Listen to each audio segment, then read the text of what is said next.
Next one is after that, who will evaluate these hash include statements or who will evaluate these import statements? If you observe this point, hash include statements are evaluated by the preprocessor, but import statements are evaluated by both compiler and JVM. Both are required, definitely. Compiler is to check packages, but the JVM is to include the predefined library to the memory.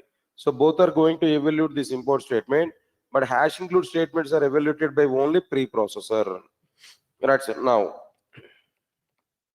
hash include statements are evaluated by the preprocessor, whereas import statements are evaluated by both the compiler and the JVM. Java compiler and JVM both are evaluating this part here. We can identify. Next one is after that. Right, sir. Static loading and dynamic loading. Which one is supported by the compiler? That means which one is supported by the hash include statement and which loading is supported by the import statements? If you observe this, hash include statements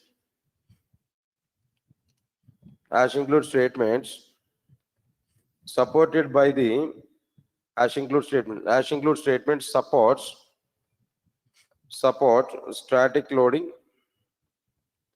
Hash include statement support static loading, whereas import statements support dynamic loading. Import statement support dynamic loading. Next one more point here I'm asking to you. Now try to answer for it. For example, listen carefully. I think you already aware a little bit about C programming language, at least minimum basic awareness. I'm going to write one intersection. Try to check it whether this intersection is possible or not in our C programming language. Hash include stdio.h comma conio.h comma math.h. Now tell me, is it possible? That means what I am asking there, is it possible to include more than one header file by using single hash include statement? Is it possible to use more than one header file in a single hash include statement?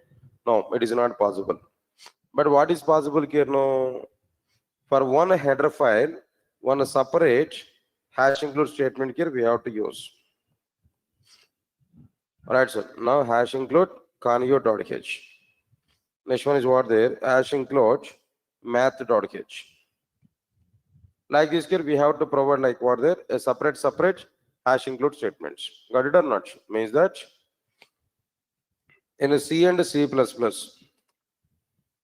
applications, by using single hash include statement, we are able to include only one header file. By using in a C and C++ applications, by using single hash include statement, we are able to include only one header file. It is not possible to include more than one header file. It is not possible to include more than one header file by using single hash include statement. Right. Now here I am giving example to you. Now try to understand this example.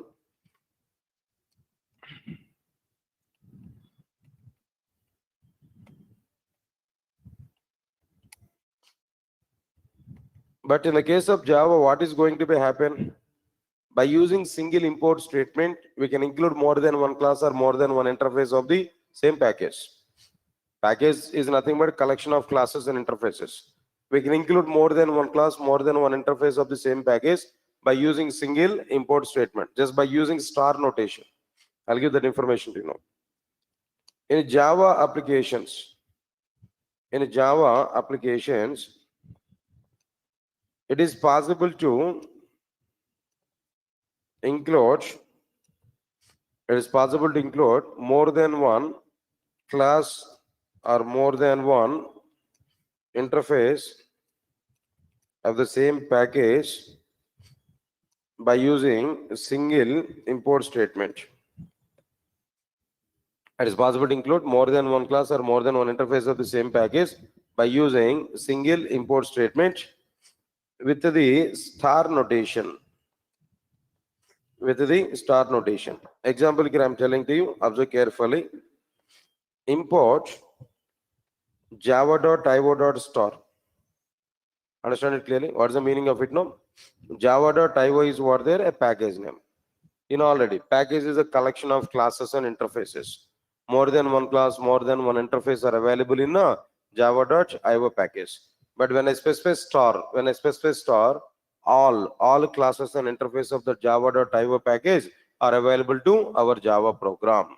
So the syntax is valid, right? If you want to include more than one class or more than one interface of the same java.io package, single import statement is sufficient, not required to write what there multiple import statements. But in the case of C and C++, if you want to include more than one header file, then we have to use what there multiple hash include statements. Okay, now this is an advantage that we are able to get by using what programming language there? Java programming language. So these are overall the differences between hash include statements and import statements. Now come again. What are the various points here we understood here? What are the differences between hash include statement and import statement? If you observe this, the very first point is what there. Hash include statements exist in C and C++. Import statements exist in Java. Hash include statements include the predefined library existed in the form of header files. Import statements include the predefined library existing in the form of classes and interfaces in packages. Hash include statements are evaluated by the preprocessor. Import statements are evaluated by the compiler and JVM. Hash include statements are supporting static loading. Import statements are supporting dynamic loading. In C and C++ applications, by using single hash include statements, we are able to include only one header file. It is not possible to include more than one header file by using single hash include statement. Examples here are given. 3 header files if you want to include, 3 times here we have to write what their hash include statements. In Java applications, it is possible to include more than one class or more than one interface of the same package by using single import statement with the star notation. Import java.io.star, like this here we provided. Okay, fine.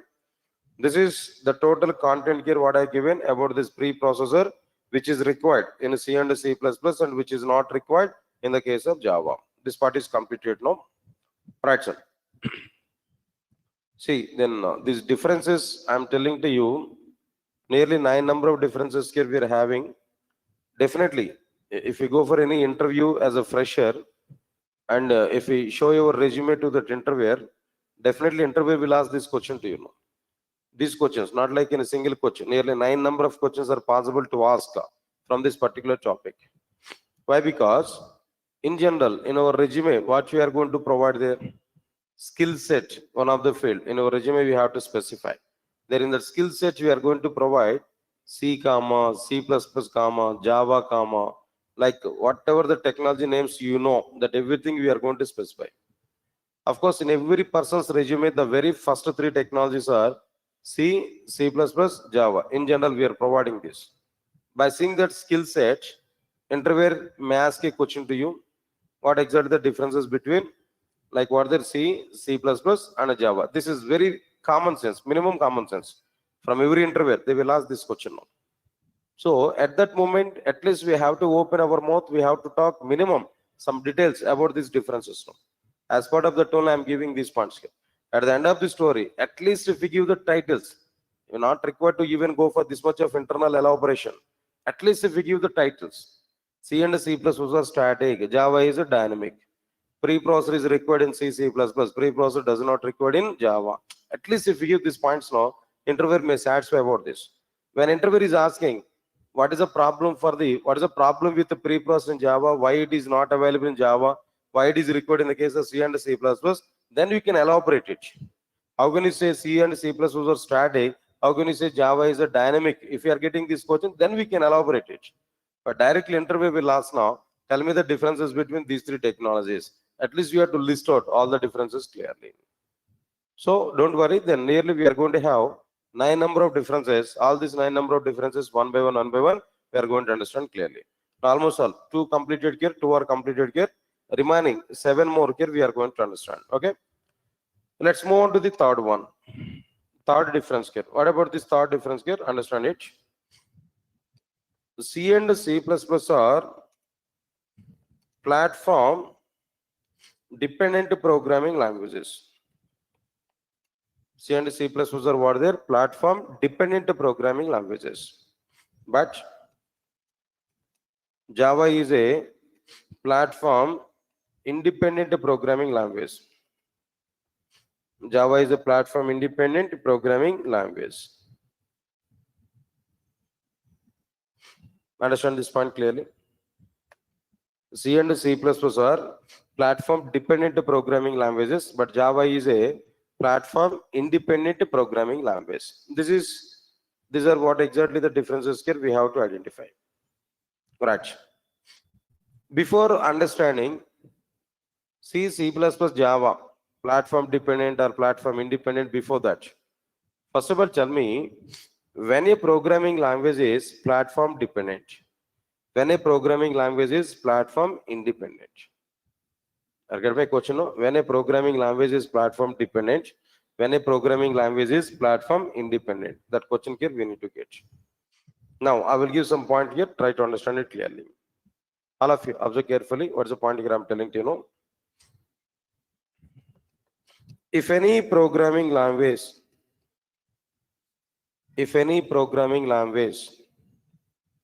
allows its applications to perform compilation and execution is on the same operating system.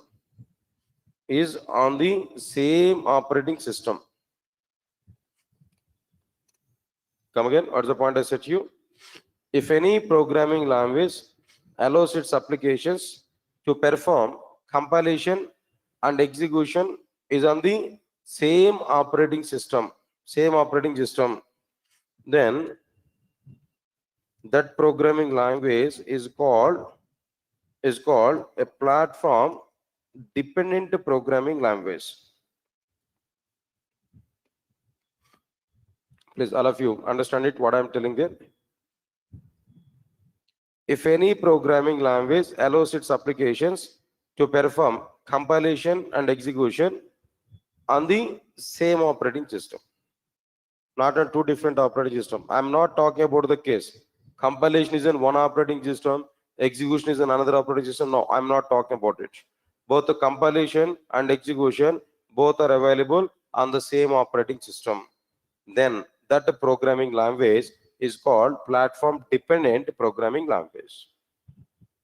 Similarly, now tell me, what is platform independent programming language? Just definition. Anyway, I need to talk about this point also, but what is the meaning of this platform independent programming language? Quite opposite of it. Quite opposite is what? If any programming language allows its applications to perform compilation is on one operating system and execution on some other operating system. Execution is on what there? Some other operating system. Execution is on some other operating system. Then the programming language is called platform independent programming language. Platform independent programming language.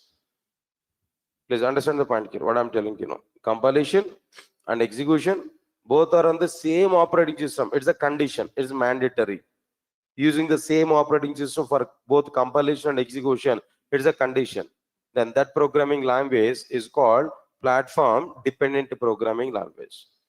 Then if any programming language allows its applications to perform compilation is on one operating system and execution is on another operating system, then execution is on another operating system or some other operating system, then the programming language is called a platform independent programming language. But first let us talk about the difference, that means examples for platform dependent programming languages. What are the platform dependent programming languages here? C and C++ are platform dependent programming languages. What is the example for platform independent programming languages? No, you can understand Java, Python, all these are like what they're platform independent programming languages. Is it? All of you are getting clarity or not? Okay, fine. If any programming language allows its applications to perform compilation and execution on two different operating systems. First, let us understand how C and C++ are platform dependent programming languages. Giving definition is okay, it's very simple. The simple definition is what there? Compilation and execution both on the same operating system. If it is the case, then the programming language is what? Platform dependent. It's okay. Example is what there? C and C++. Easily we can understand it now. But interviewer may ask a question to you. How can you say that C and C++ are platform dependent? How they are not allowed on two different operating systems? Why they are allowed on the same operating system? Tell me the reason for it. There we have to give more information, more content there we have to understand. Okay, fine. Now observe carefully. I'm going to give some elaboration, some explanation I'm going to provide. Try to understand it clearly. I want to prepare a simple diagram. Try to understand this diagram here.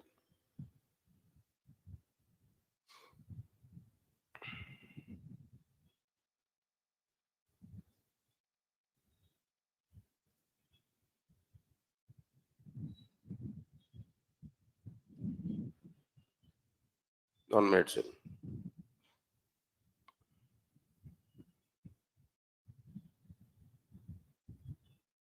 Right. Now let's understand it.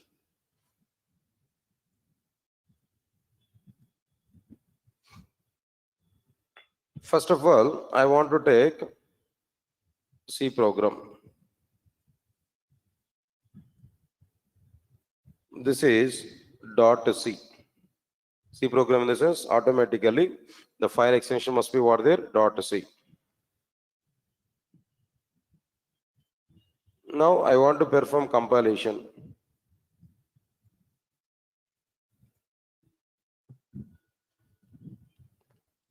Compilation.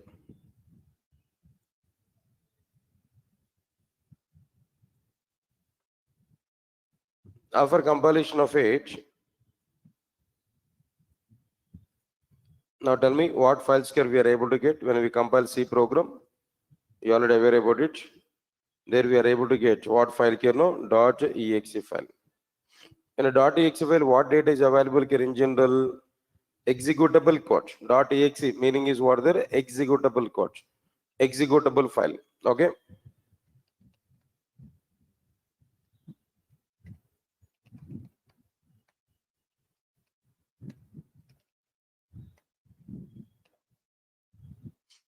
Right, sir. After this, whenever we are getting this execution process now I need to go for execution process after getting this.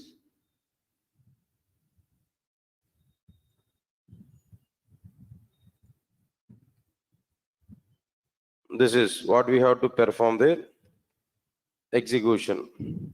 Now tell me, who will execute our programs actually? C engine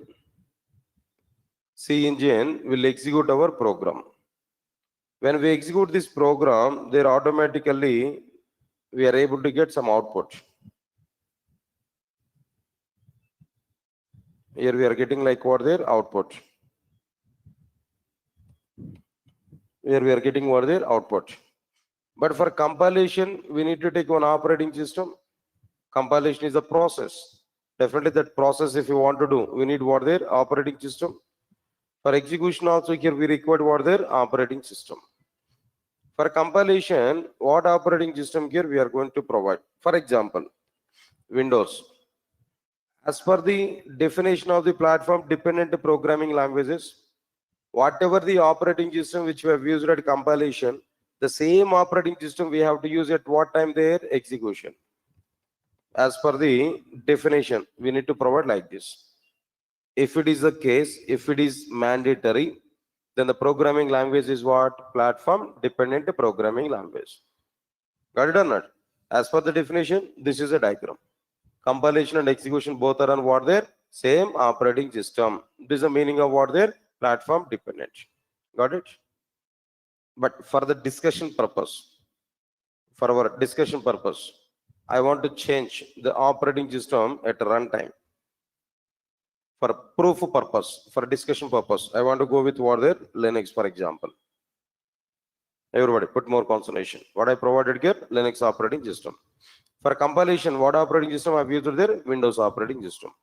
Now, put more concentration. Here only the small point. With the small point only, I'm going to give conclusion.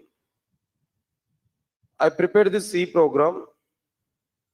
I prepared C program. When we compile the C program, on which operating system we are compiling C program? On Windows operating system, we are compiling C program. When we compile C program on Windows operating system, automatically we are getting what files here? .exe files here we are getting. Am I right or not? What is the nature of this .exe file? That we have to understand. What exactly the nature of the .exe file? See this now? .exe file contains directly executable file. .exe file contains directly executable file. Observe carefully. Next point is required point. And it has the local operating systems representations. Local operating system representations. Right. What is this local operating system representations? No. Instead of saying that it has the local operating system representations like, I'm telling to you clearly here, local operating system representations like what there? Windows representations. Local operating system representations like Windows. Like Windows representations.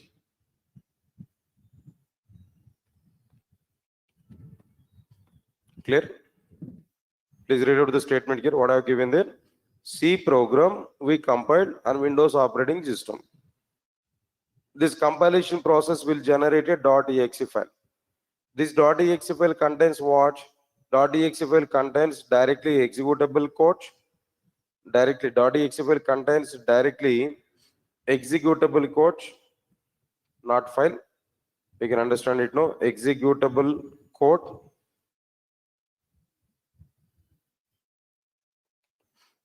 And it has the local operating system representations like what there? Windows representations. Like what there? Windows representations. This .exe file is what there? Windows represented .exe file. Got it or not? Okay, fine. Now come for this. Okay, this is okay. Come for this. C engine is performing execution, but this execution is using what operating system? No, Linux operating system. So here the point is what? Or here the point is what? C engine was installed on the top of the Linux operating system. C engine was installed on the top of what there? Linux operating system. If it is a case now, if it is installed in the Linux operating system, there what's the point here? C engine is able to execute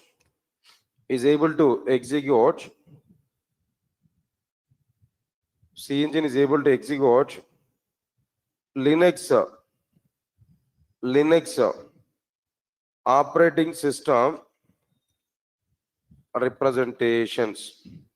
C engine is able to execute Linux operating system representations.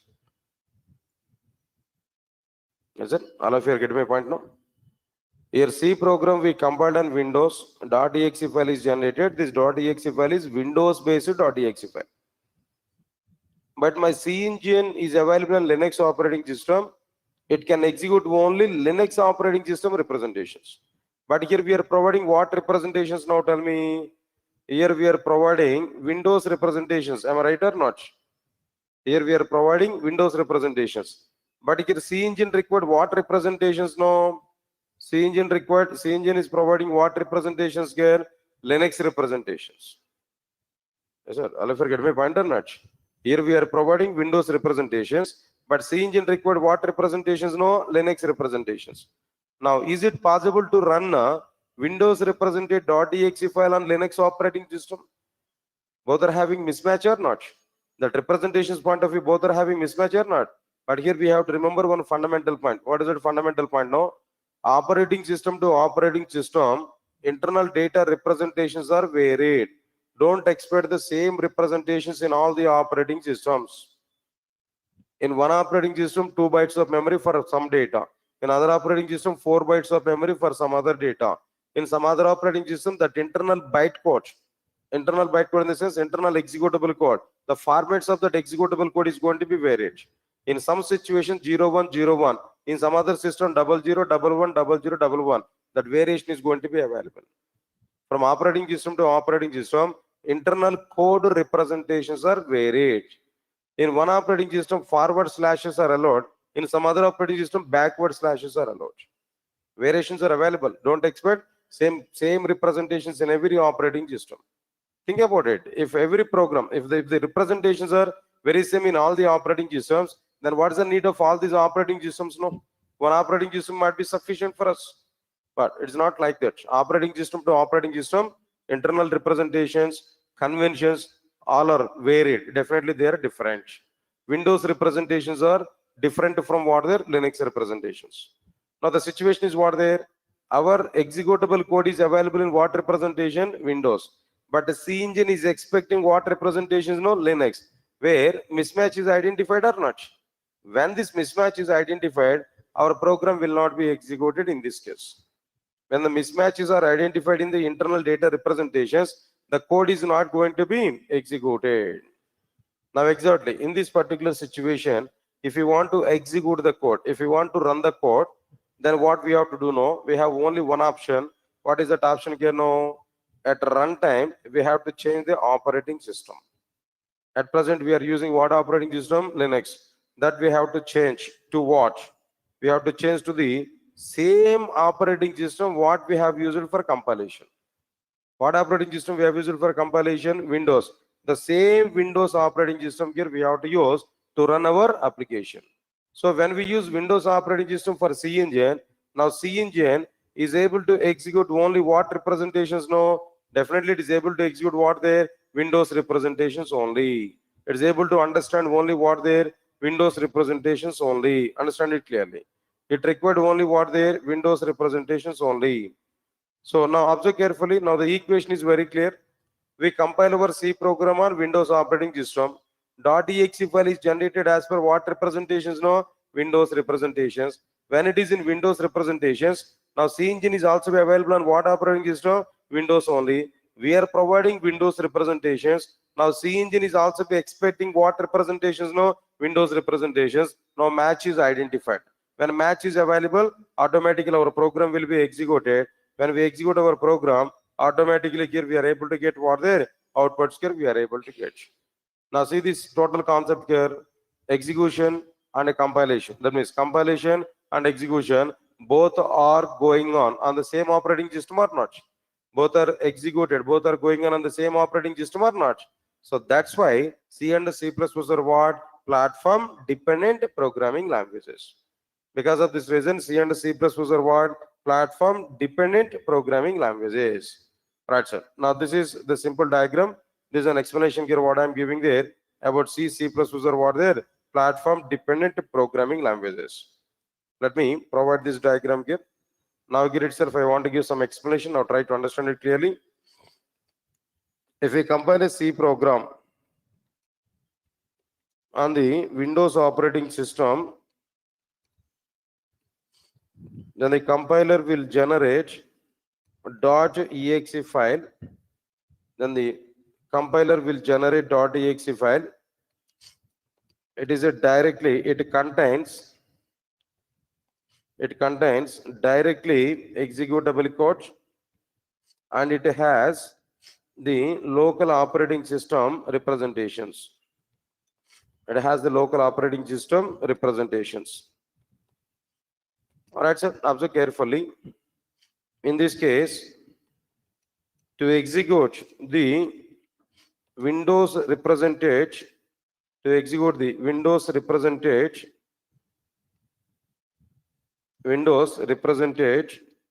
.exe file, we must use the same Windows operating system. We must use the same Windows operating system. Right, sir? If you compile C program on Windows operating system, then the compiler will generate .exe file. It contains directly executable code and it has the local operating system representations. In this case, to execute the Windows represented .exe file, we must use the same Windows operating system for execution at runtime for execution. Due to this dependency, due to this operating system dependency, due to the operating system dependency at runtime, C and C++, due to this operating system dependency at runtime, C and C++ are platform dependent programming languages. Platform dependent programming languages. That's it. The same point here I given in the form of this diagram here that we can understand clearly. Are you getting clarity on this point now? Even I'm giving one more point.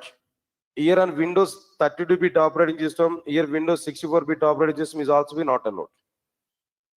RS, of course, 32-bit to 64-bit may be allowed, but for compilation 64-bit, for execution 32-bit is not allowed. In Windows operating system, that bitwise versions are available there. They're also be not allowed. Understand my point here? As it is the same operating system we have to use for what their execution kernel. Then only that C and C++ are what their platform dependent programming languages. Now tell me, do you have any flexibility now? Because of this platform dependency, are able to get any flexibility while developing the applications? No flexibility. Because of this reason only, C and C++ are not having good demand, much demand in outside when compared with the platform independent programming languages. Nowadays, platform independent programming languages are ruling the market. Then they are the leading technologies in outside. Right, that's okay, fine. Now let's move on to the next one here. What is platform independent programming language? Already given some definition here. What is a platform independent programming language? Now tell me, if any programming language allows its applications to perform compilation is on one operating system and execution is on some other operating system, is on the execution is on another operating system, execution is on another operating system, compilation is on one operating system and execution is on another operating system, then the programming language is called a platform independent programming language. All right, sir. Previous concept is okay. C and C++ we understood, but now our required point is coming. What is our required point here? Java and its platform independent nature. Put more concentration. I'll ask some questions to you. I'll give some representation or try to understand it clearly. All of you observe carefully. First of all, let me prepare the diagram as per the definition. Now this I am telling to you .java file. This is like what I am telling to you .java. Observe carefully. This is what .java. Now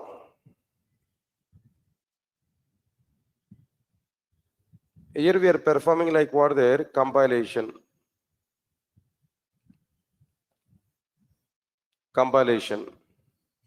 For compilation, I'm going to use one operating system. What operating system I'm going to use, I'll decide it in the later on. Don't worry now. Compilation here we are going to perform. When we perform compilation, we are able to get what files here we are able to get there after performing compilation .class files. In the case of C and C++, they are what there .exe file. But in the case of Java, what files here we are able to get now? .class files here we are able to get. In the case of Java, .class files. Right. Next one is after that. Whenever we are getting these .class files, now I want to execute that in multiple operating systems. So I want to go for multiple execution process. Multiple executions here I want to use. First, observe carefully. Here I am going to provide one type of execution.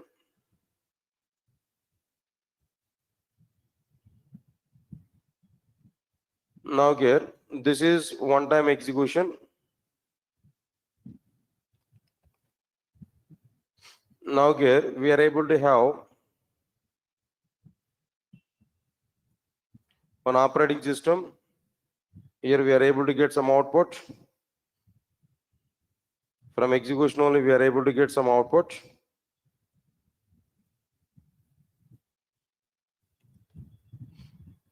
Okay, now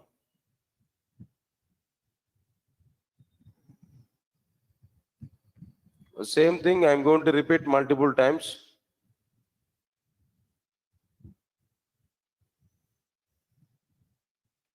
Let me copy this.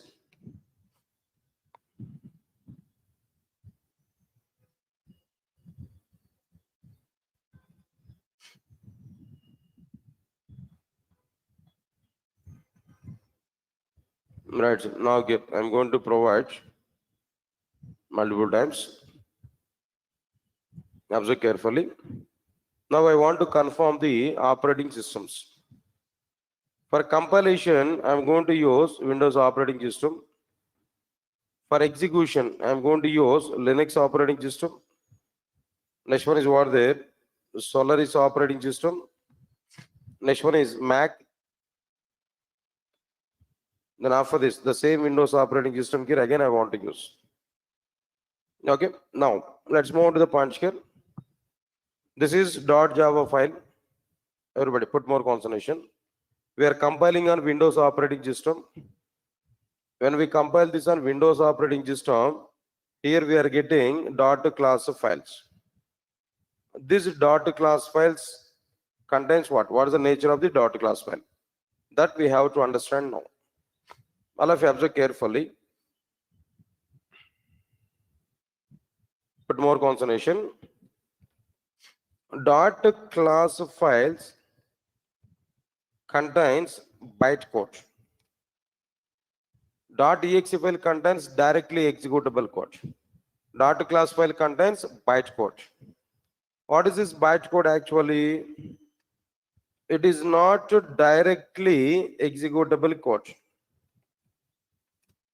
It is not directly executable code. But what is this actually? It is an intermediate code. Bytecode is what there? An intermediate code. It is not source code. It is not directly executable code. In the middle, intermediate code. And it does not include the local operating system representations. It doesn't have even local operating system representations, including Windows representations. Including what representations? No, Windows representations. Please read out this point here. What I have given the content here. Tell me. .class files contains what code? Bytecode. It is not directly executable code. It is an intermediate code, and it does not include the local operating system representations, including Windows representations. But .exe file situation is what? It contains directly executable code, and it has the local operating system representations like what? Windows representations. If you compile C program on Windows operating system. But .class file is different from .exe file. Both are different. Okay, fine, good. Finally, this .class file contains neutral bytecode. It is not even representing any operating system representations. That's very clear in the case of Java. But one point here, one condition is what? If you want to execute any code on Linux operating system, that the bytecode must have the Linux representations. Then only that execution is going on. If you want to execute any bytecode on Solaris operating system, that bytecode must have the Solaris representations. If you want to execute any bytecode on Mac, no, Mac representations are required. If you want to execute any bytecode on Windows, no, Windows representations are required. But here, what bytecode is available? Neutral bytecode is available. It is not representing Linux. It is not representing Solaris. It is not representing Mac. It is not representing what there? Windows. I get my point or not? Directly, this .class file is not executable under Linux, Solaris, Mac, and Windows kernel. but still I need to execute my program or not? I need to execute my program. Then how it is possible to execute our program in this case? Almost this problem and in C programming language, the problem both are almost the same. In C programming language, directly Windows represented .exe file is available. It will not run under Linux or Solaris and all. That problem. But here what happened there? Bytecode is available. It is not representing any of the operating system. But if you want to run this bytecode on any of the operating system, that bytecode must have the local operating system representations. Still, this bytecode is not executable in all the operating systems. But I need to execute my program. Why? Because Java is a platform independent programming language. We can compile Java program in one operating system. We can execute the same thing in multiple operating systems here. That the definition is available, but we have to execute this program in multiple operating systems. How it is possible here? How it is possible to execute the same thing in multiple operating systems now? Now I'm giving some point here. Now I'm giving some content here. Try to put more concentration here. What is the point here I'm telling to you now? Observe carefully. When we are getting neutral bytecode, when we require that bytecode in different operating system formats, no. Exactly in this particular situation, Sun Microsystems has given a solution. Sun Microsystems has given a solution. What was the solution there? Simply, Sun Microsystems has provided some converters. Sun Microsystems has provided what there? Converters to convert the bytecode from neutral nature to the local operating system representations. Because of that converters only, Java programs are executed on multiple operating systems. What converters and where that converters are provided there, understand it clearly. Sun Microsystems has provided converters here in this location. In this location, converters are provided. We can identify this. This is like what there? One converter. Here we required another converter. And here we required another converter. And here we required what there? Another converter. Like this, multiple converters are required. Now observe carefully. What is the job of this particular converter now? Okay, just I'll come back this one. Now here we required one converter. Now here we required another converter. At the same time, here we required converter, and here also we required what there? Converter. Converter or translator, whoever it may be, no problem. But just simply I'm saying that converter, it's okay. What is the job of this converter? This converter will take neutral bytecode as an input, and it will convert that neutral bytecode into Linux representations. That Linux represented bytecode will be provided to the execution. Then it is able to provide output. Now the solution is available.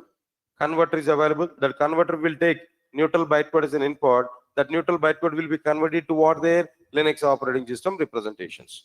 Now what is the job of this converter here? This converter will take neutral bytecode as an input. It will convert that neutral bytecode to what representations can know? Solaris representations. Now Solaris represented and executed by the execution process. There we are able to get some output. Then similarly, what is the job of this converter now? This converter will take neutral bytecode as an input, and it will convert that neutral bytecode into what representations? No, MAC representations. Directly they are executed to like what there? That means they are executed getting output clearly. Similarly, what is the job of this converter here? No, this converter is able to take neutral bytecode as an input, converting that neutral bytecode to what their Windows representations. That Windows representations are executed by this execution process, and finally we are able to get some output. Finally, as per our requirement, our program is executed or not? As per the view, our program will be executed or not? Please understand this clearly now. Overall, what happened there? We compiled our Java program in one operating system. We executed the same Java program in multiple operating systems or not? Now the definition of the platform independent programming language is what there? Compilation is on one operating system, execution is on what there? Other operating systems here. Now it satisfies the definition of the platform independent programming language or not? But here the question is, how Sun Microsystems has provided these conversion mechanisms? That is the question now. How Sun Microsystems has provided these conversion mechanisms? If you observe this point here, I'm giving clarity. Sun Microsystems has provided this conversion mechanism and execution both in a single device. Observe carefully. Sun Microsystems has provided this both conversion mechanism and execution in a single device. Here also the conversion and execution are available in a single device. Here also the conversion and execution both are available in a single device. The name of this single device, the name of this single device is what there is a JVM. The name of that single device is what there? JVM. Now here also with the name of single device is what there? JVM. Here also it is like what there? JVM. Then here also it is like what there? JVM. Better not? Now okay. I'm asking one question to you. Now try to answer for it. What exactly the responsibilities of the JVM? Now tell me. Two responsibilities are available for JVM. What are the two responsibilities? No. Conversion and execution. Converting neutral bytecode to the local operating system representations. What is it? Converting bytecode from neutral representation to local operating system representation. Bytecode in a local operating system representations are called as native code. Bytecode in a local operating system representations are what there? Native code. I'll forget my point or not. Here also be converting bytecode to the local operating system representations, that is called as what there? Native code. Here also be what we are getting there? Native code. Native code. Converting bytecode to the local operating system representations, that is called as what there? Native code. Now the point is very clear. JVM main responsibilities are two. Two responsibilities are available. One is what there? Converting bytecode to native code and executing native code. Two responsibilities: conversion, execution. Converting bytecode to native code and executing that native code. That is exactly called as like what there? JVM responsibilities. All of you get my point or not? Right, sir. It's okay, fine. Now here I want to copy this diagram first of all. Let me use this. The diagram is completed here. Understand it now? Yeah, diagram is okay, but understand this point clearly. I'm asking one more question. Try to answer for it now. Listen, all of you listen carefully. In this case, in this program, observe carefully. In this representation, how many times we compiled our program? Only one time we compiled our program. But how many times we execute our program? 4 times we execute our program. Am I right or not? In the 4 times execution, in the overall 4 times execution, all of you observe carefully, how many JVMs we have used for this 4 times execution? How many JVMs here we have used 4 times execution? Is it only 1 JVM or 4 JVMs? 1 JVM or 4 JVMs? All right, now the answer is what there? 4 JVMs. Not 1 JVM, 4 JVMs. I'll give the conclusion, try to understand it clearly. Java is a platform independent programming language because of JVMs only. If no JVM, no chances of saying that Java is a platform independent programming language. Java is a platform independent programming language because of JVMs only. But JVM is a platform dependent. JVM is a platform dependent. First JVM is Linux based. Next JVM is Solaris based. Another JVM is Mac based. Another JVM is what there? Windows based. All of you get my point? What I'm telling to you? Java is what? Platform independent programming language. But JVM is what? Platform dependent. Interviewer may ask this question. Most of the people, 90% of the people are saying that Java is a platform independent programming language because of JVMs only. But what about JVM? If you ask this question, no, it's also a platform independent. No, it's wrong statement. JVM is what? Platform dependent. But Java is what? Platform independent programming language. Not only JVM. Listen carefully. Not only JVM. The complete Java software we are going to download from internet, we are going to install in our system or not. The Java software totally is a platform dependent. Inside the Java software, Java compiler is one component, JVM is another component, Java profiler is another component, Java header is another component. So many components are available. Nearly 40 to 50 number of components are available. This components collection is nothing but Java software, not more than that. The components collection is nothing but what there? Java software. Everybody understand my point clearly. So final conclusions are what there? Java is a platform independent programming language because of JVMs only. But JVM is what? Platform dependent. Not only JVM, the total Java software is what there? Platform dependent. The total Java software is what there? Platform dependent. All of you are getting it or not? One more question. Last question I'm asking to you. Now try to answer for it. Overall, how many times we are executing our program? 4 times. How many times we are compiling our program? 1 time. Overall 5 times or not? The doing process is overall 5 times now. Now tell me, in all 5 times, how many Java softwares we required? Is that same Java software or 5 different Java softwares? Come on, after understanding all these conclusions, we have to say this.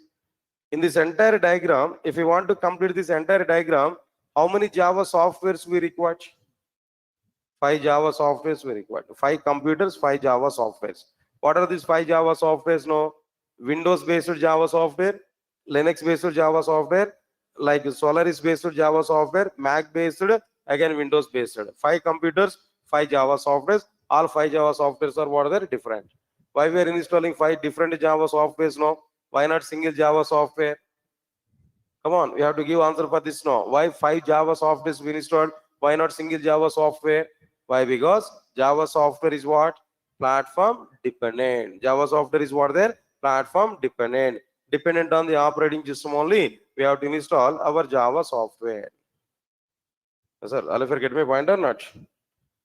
So this is the total explanation here what I have given. But understand 1 minute here. Now full stack Java. In a full stack Java, core Java. Okay, fine. 430 in full stack Java 430 in this location. I'm going to save this one. Platform independent. That's it. Anyway, of course, diagram is already provided there in our content here, but this diagram also I saved it. And tomorrow I want to give more explanation about this total content here. Once again, I'll give a rough explanation. Then after that, I will prepare the document. Then after that, I'll move forward to the content. Okay, right. Time is already completed. Then tomorrow I'll explain the remaining content. Thank you. Thanks a lot. Till meet you tomorrow.